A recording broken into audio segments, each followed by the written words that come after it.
My name is Perin. I will be doing the pharmacokinetics and clinical efficacy part of this presentation. Pharmacokinetics, absorption. So seladelpa is well absorbed when administered orally, and the Tmax for seladelpa is 1.5 hours. The of seladelpa will increase with a patient with hepatic impairments. If you administer pseudodopa with food or without food, there's not gonna be no clinical differences. It's still gonna be the same thing if you uh administer it with food or not. Distribution, volume of distribution for pseudodopa is 133.2 liter per hour, and the plasma protein binding is greater than 99%. Metabolism, seladelpa is primarily metabolized in vitro by CYP2C9 and to a lesser extent by 2YP2C8 and CYP3A4. So resulting in three major metabolites, which is M1, M2, and M3. But the good thing is none of those major metabolites is active. Excretion, pseudodopa is primarily eliminated in the urine as a metabolite, mostly in the urine and the feces.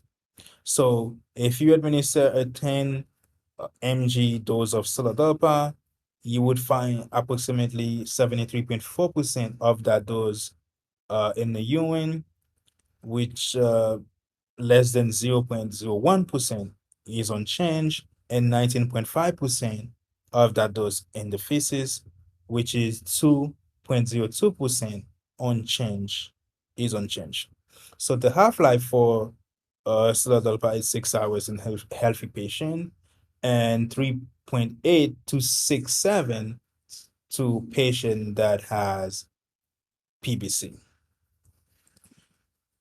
Pharmacogenomics, CYP2C9 activity is decreased in individuals with genetic variants such as CYP2C92 and CYP2C93 compared to patient that has normal metabolizer.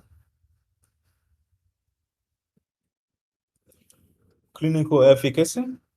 Seladelpa is a selective PPA agonist that was developed primarily to treat patients with PBC uh, and patients that have had inadequate response or intolerance to UDCA.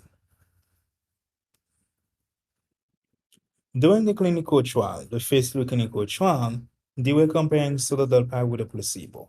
So one of the things they were looking for a biomedical response of seladelpa, and they are also looking to see how much seladelpa reduce ALP in patient that is diagnosed with PBC.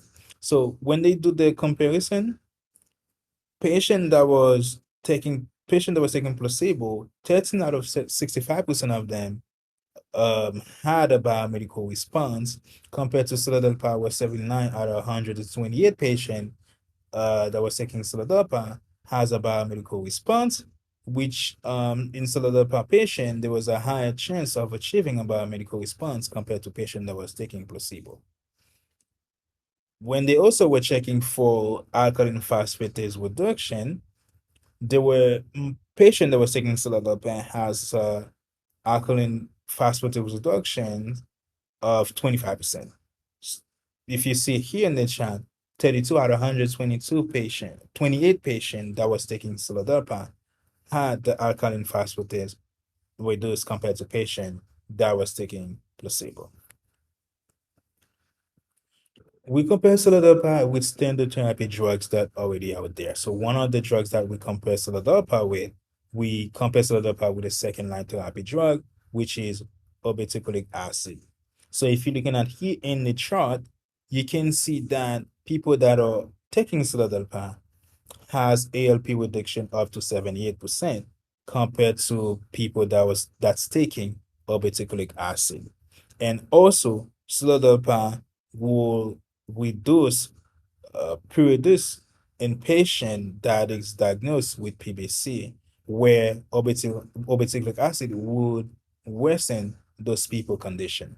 So common side effects, you could see that common side effects or mild transaminase, elevations, and headaches compared to obeticholic acid patients that where they have the prereduce worsen and also dyslip- dyslipidemia. We did also compare seladelpar with another drug, which is another second line therapy. That drug is um, elafibranor. So for elafibranor, we compare not only the clinical efficacy, we also compare for safety for those drugs. When we compare those two drugs, elafibranor has shown slightly higher odds of achieving cholestasis response compared to seladelpar. But both drugs has to proven to be safe.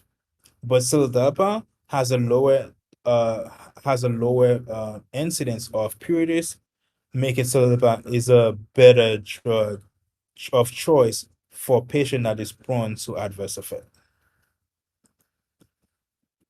Clinical guideline. Seladelpar is a new drug. It's not yet incorporated to the standard clinical guideline because it's a new drug. But seladelpar has demonstrated strong clinical efficacy in reducing ALP and relieving symptoms like pruritus in PBC patients. And it also have a better safety profile. So solidified can be used as an important alternative, or it can be added to an existing second line therapy. So solidified doing the clinical trial has proven very promising in patient that is diagnosed with PBC, those patients that do not have inadequate response with the first line therapy drug. It shows that seladelpar can be implemented